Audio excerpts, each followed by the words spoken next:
पिता की दर्द भरी कहानी। एक गांव में एक छोटा सा बच्चा था। उसके पिता तो थे, लेकिन माँ की मृत्यु हो गई थी।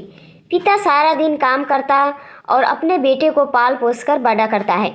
वह सारे सुख अपने बेटे को देता है जो एक माँ दे सकती थी। उस पिता ने कभी कुछ नहीं मांगा, सिर्फ इतना ही मांगा कि मेरे बेटे को कोई परेशानी ना हो। दिन बीतते गए, बेटा पढ़ लिख कर अच्छा जॉब भी करने लगा है और वह शहर में रहने लगा है। कुछ दिन बाद वह अपने पिता से मिलने आता है और कहता है, पापा मुझे कुछ पैसों की ज़रूरत है। मैं चाहता हूँ कि शहर में ही ज़मीन लेकर अपना घर बना लूँ। पिता इस बात को सुनकर बहुत खुश होते हैं। सोचते हैं कि मेरा बेटा है, एक न एक दिन नाम करेगा। जिंदगी भर की बचाई हुई पूंजी को निकालकर अपने बेटे को दे देते हैं। बेटा शहर चला जाता है और उन पैसों से अपना घर बना लेता है। पिता इधर इंतजार करता रहता है कि मेरा बेटा फिर से आएगा।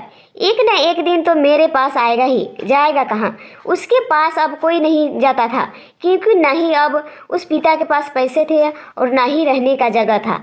कुछ दिन बाद बेटा फिर लौट कर आता है और अपने पिता से कहता है, पापा अब आप दादाजी बनने वाले हैं। पिता को बहुत खुशी होती है। इस बात को सुनकर वह कहते हैं, तू मुझे मेरी बहू और पोता से कब मिलाएगा। बेटा कहता है, बस पापा थोड़े दिन और। पापा मुझे कुछ पैसों की ज़रूरत है, क्योंकि आजकल थोड़ा जॉब में खींच हो रहा है, जिसके कारण से मुझे कुछ दिन के लिए सस्पेंड कर दिया गया है। पिता के पास कुछ नहीं रहता है देने के लिए, लेकिन फिर भी कहता है, अच्छा बेटा तू रुक, मैं अभी आया कुछ पैसों का बंदोबस्त करके।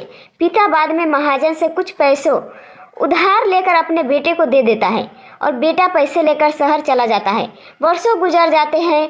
पिता सोचते हैं कि मैं तो अब दादाजी बन गया हूँ, मेरा बेटा पता नहीं मेरे नाती को लेकर कब आएगा। फिर सोचने लगते हैं, समय नहीं मिलता हुआ, इसलिए मेरा बेटा अभी तक आया नहीं, वरना आया ज़रूर होता।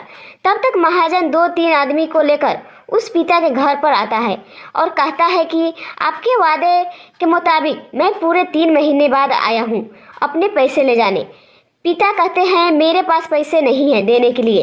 महाजन कहता है, जब पैसे देने नहीं थे तो आपने मुझसे उधार क्यों लिया। तभी पिता कहते हैं, ठीक है रुको, मैं तुम्हारे लिए पैसों का बंदोबस्त करके आता हूँ। और वहाँ के नज़दीकी अस्पताल में चले जाते हैं। वहाँ जाकर अपना ब्लड डोनेट करते हैं और अपनी एक किडनी बेच देते हैं और उस महाजन का कर्ज छुटा कर देते हैं। किडनी बेचने के बाद उनकी स्थिति और भी खराब हो जाती है और वह उस राह में जी रहे होते हैं कि मेरा बेटा एक दिन आएगा ज़रूर।